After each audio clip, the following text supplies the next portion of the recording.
And said, oh, next we go to this side. I just want to actually have a few movies that I stuck in other places. So, let's see. Burn After Reading, yes, Coen's Brothers movies. This is an awesome movie. Some people say that they don't like it, but man, I really do like this movie. And so, series of events that everything goes to shit. You gotta love those kinds of movies, eh? Yeah, it's a pretty funny one, too. Actually, where the fuck did I put that other one? Oh, yes, here it is. Yes, Employee of the Month with Matt Dillon and Christina Applegate and Steve Zahn, who is also in A Perfect Getaway. This was a pretty funny movie also. You should also check it. One guy's, within the 24 hours, his life goes to shit. Yeah, that's pretty hilarious. And then it all comes together with a neat little twist. So yeah, that's another one to check out. And then where the fuck's that other? Somewhere here, I know it is. Oh yes, here we go. Alter, the same people that made the Blair Witch Project. Some people don't like the Blair Witch Project. I like the Blair Witch Project. So that's why I got this movie. And as I started iffy on it because when I was reading the back of it, it's about a whole bunch of friends trying to catch a alien that abducted them at one time. But you know what? This movie actually ended up being really good. All of the fear and the suspense always comes from them describing how the alien sort of fucked them over. So this actually ended up being a pretty clever movie, and I wouldn't say it's like a really bad B movie. You have shots of the aliens, but overall it's pretty good. It's another one to check it out. Since I found this one cheap, so if you find it cheap, you might as well get it. Next week comes to the fucking Tom Hanks with Angels and Demons. I haven't exactly watched this one yet, but if it's anything like the Da Vinci Code, I'm sure it'll be alright. How bad could it possibly be? Even though I'm not so much of a fan of the Da Vinci Code, but then again, it's a hell of a lot more better than National Treasure. American Hoorah. Fucking, at least this has, fucking religious theme to it. That sort of makes it a bit better. And then you have another religious theme movie as well, Knowing. A guy Nicolas Cage finds out the end of the world. And, those parts were really good, but I think that as soon as the story progressed, you had, mystery people coming up, and then you have the ending, and, a lot of people didn't like that, and it really did kind of, Hollywoodize the fucking thing, but, it wasn't that bad of a movie, I wouldn't say. I didn't, personally buy Angels and Demons in this movie. Those were, presents. But, these ones I did buy. You have Saw 6. Fucking love Saw. Man, I love the whole entire series. Some people think of it as a joke, but those people who say it's a joke haven't actually watched the series yet. I bought all of the rest on DVD. There's Saw. I just love Saw. It's a very well crafted story. It's like a puzzle piece. You have to watch every single movie and connect the little fucking pieces. Man, it's just a very, not only just a good horror, slicey, chop off limbs sort of movie, but it's a very neat little cop suspense drama. You have the conspiracy within the FBI. So, that's why I love this, and I shall keep watching and buying them. Next we have the very best of the Fast and the Furious, the very first one with Vin Diesel. This movie I really like. It's definitely, all the other, number 2, number 3, those ones sucked. The new one that came out, Fast and Furious, that was alright. But definitely the very, very, very best one is the Fast and the Furious. You have sort of identity crisis. You try to find out, who's really the good guy, who's really the bad guy. You have, a family of racers, and that's really touching, sort of ending. But, this is definitely one of the best out of the series. I had to buy it, definitely on Blu-ray. Yes, and then we come to one of the best TV shows made in the past decade, Terminator, the Sarah Connor Chronicles. Man, I started watching this from the first episode to the very last episode. Those ones kick fucking ass, man. I just can't believe how creative the story is, and what Sarah Connor Chronicles really does well is that it really does take everything that was good about the first and second movies and tries to expand on them.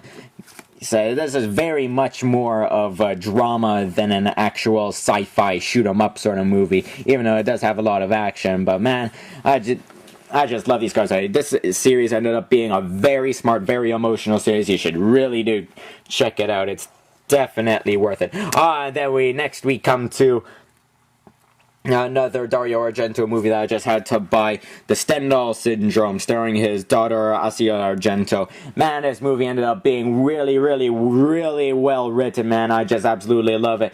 It's like a very Freudian sort of movie. You know, you have a woman cop who gets raped, and then it's all about her trying to catch the rapist who like is killing people, except she's like dealing it with weird ways, you know, like hurting herself and cutting her hair, making herself look like a boy. It's definitely a very sort of Freudian sort of storyline, and that's why I absolutely love this movie. Ended up being really well made, you know, because, you know, it's fucking Dario Argento, man, master of horror, fucking A. Next thing we come to another really good movie is called Dark City. The director's cut, I already had this one on DVD, but I had to buy this one because I found it cheap, and his director's cut actually has a whole bunch of the fucking special features. But this is a really depressing sort of movie, you know. I haven't watched this for a long time, and then when I finally bought this, I'm like, man, this is a really sad movie. And definitely, if you've seen this, you know what I'm talking about. But oh yeah, definitely a personal favorite of mine. Is one of those great sci-fi movies, man. Definitely really should check it out. Next we come to a classic Akira Kurosawa movie, Ran. This movie scared the fuck out of me. Okay, you know, like Kurosawa, he always does movies like a samurai theme, but he always does tragedies.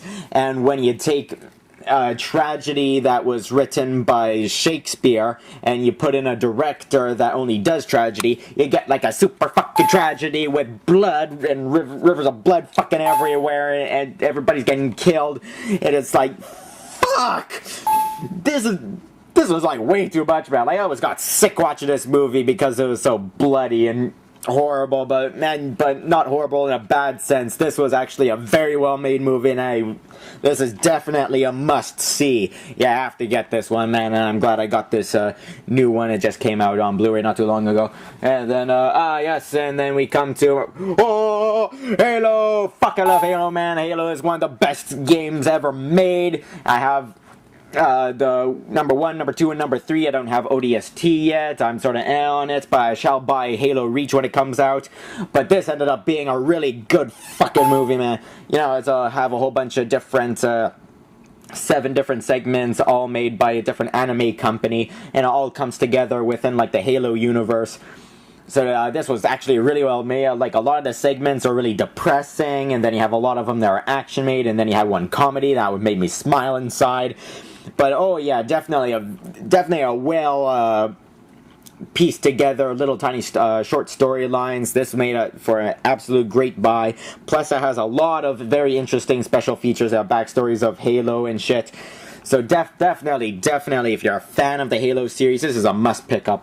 This is really good. Next, finally, coming up to the end of the line, we have this. I had to buy this off of eBay because you can't fucking find this movie anywhere else in the fucking world except Korea.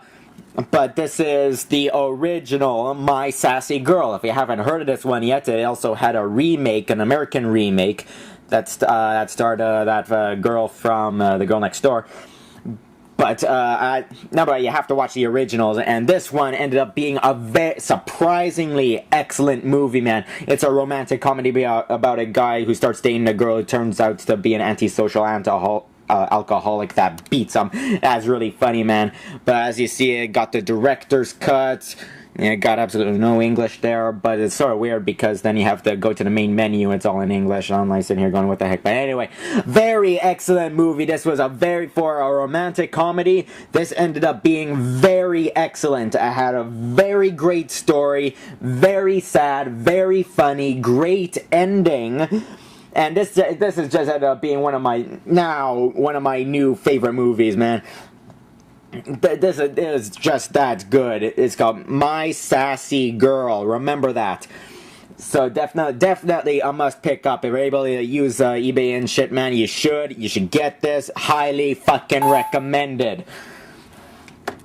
Hey, and that's what I got all for you for the DVD update. Sorry if you can't fucking understand me because I'm talking so fast, but really this had to be a really fast sort of DVD update because, man, I really do take forever when I talk about DVDs, but this is just to shorten it up because I bought so many fuckers in the past few months. But anyway, that's my DVD update for today. Stay tuned for more. I promise to make more a little bit earlier, so